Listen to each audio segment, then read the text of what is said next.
அஸ்லாம் வலைக்குமா, நீங்க நம்ம முள்ளங்கி கீரைய வச்சு 2 ரெசிபி பார்க்க போறோம். அதுக்கு இந்த கீரைய எடுத்து நல்லா வாஷ் பண்ணிட்டு தனியா கட் பண்ணி எடுத்துக்கோங்க. இதுல இருக்க தண்டு பகுதிய மட்டும் நீக்கிட்டு செஞ்சீங்க அப்படின்னா தான் இந்த கீரையில உங்களுக்கு கசப்பு தன்மை இல்லாம இருக்கும். ஸோ நான் காட்டுற மாதிரி இந்த மாரி தண்டு பகுதிய மட்டும் நீக்கிட்டு கீரைய குட்டி குட்டியா கட் பண்ணி தனியா எடுத்து வச்சுக்கோங்க.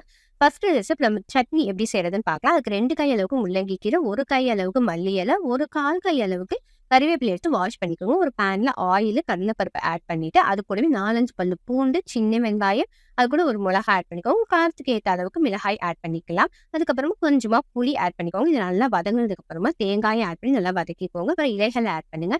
அந்த இலைகள் வந்து அந்த கீரை 2 நிமிஷத்துலயே சுருண்டு வந்துரும். ஸோ வந்து ஒரு 5 நிமிஷம் வெந்ததுக்கு அப்புறமா தேவையான அளவுக்கு கொஞ்சமா சால்ட் ஆட் பண்ணி ஆறுனதுக்கு அப்புறமா இத அரைச்சு எடுத்துருங்க.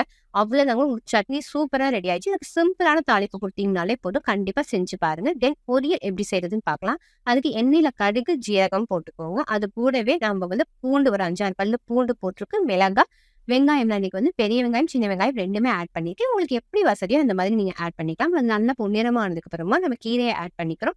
கீரை நான் அப்ப சொன்ன மாதிரி 2 நிமிஷத்துலயே சுருண்டு வந்துரும். ஸோ இதுக்கு தண்ணியும் ஆட் பண்ணணும் அப்படிங்கிற அவசியம் இல்ல. இந்த முள்ளங்கி கீரையில தண்ணி நிறையவே அதுவே விடும்.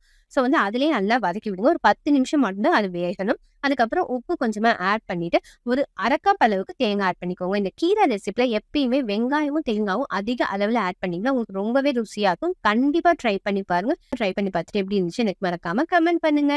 தேங்க் யூ ஃபார் வாட்சிங். அஸ்ஸலாமு அலைக்கும்.